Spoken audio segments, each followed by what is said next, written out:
Бәріңізге сәлем, менің YouTube каналыма қош келдіңіздер. Бүгін үйдегі бар заттардан жасалатын өте оңай, жұп-жұмсақ осындай корждар пісіреміз. Мектеп кезінде осындай корждарды асханадан жиі сатып алушы едік. Бүгін сол менің есіме түсіп кетті. Осы коржға қолданатын кефирді мен холодильниктен алып қолдандым. Сразу проценті маңызды емес. Осының үстіне қант, соданы салып, араластырып қойып қоямыз. Бір 2-3 минутқа. Қант еру керек бізде.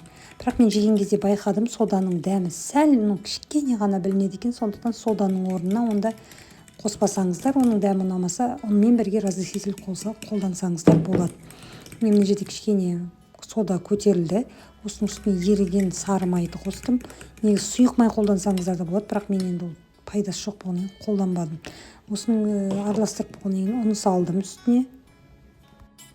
Енді осыны жақсылап біріккенше араластырамыз. Бірақ мен ұным кішкене аз болып қалғаннан кейін тағы қостым. Бірақ жалпы сол 330 грамм ұн қолданасыздар. Мен оны описание бөліміне толық құрамын жазып кетемін.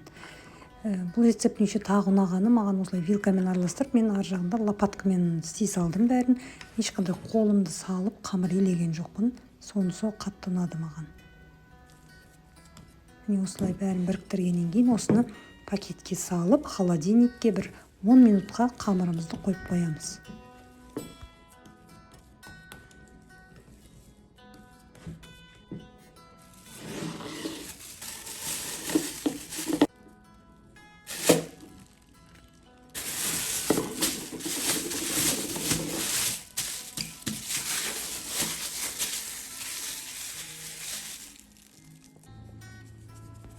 Он 15 минут уақыт өткен соң қамырымызды жаямыз.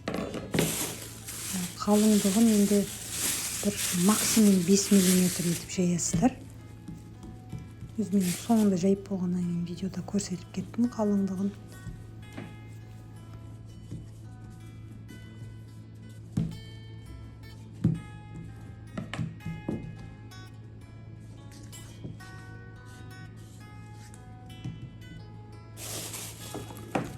Негізінде осыны шеті ирелең формамен келтірсе әдемі болады. Нағыз корждың өзі оригинал түрі сондай ғой. Бірақ енді ондай болмағаннан кейін мен осылай домалақ етіп жасай салдым. Осы рецепт бойынша менде барлығы бір 14-15 штук корж шықты.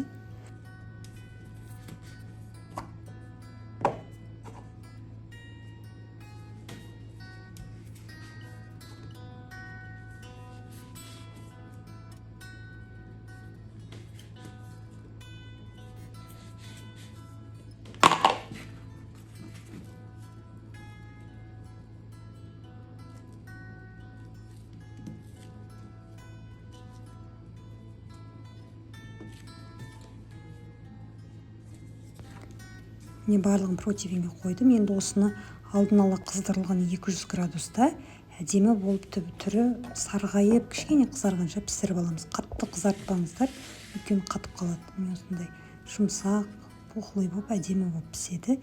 Міндетті түрде сіздер жасап көріңіздер. Осы видеоға лайк басып, каналыма тіркеліп қоюды ұмытпаңыздар.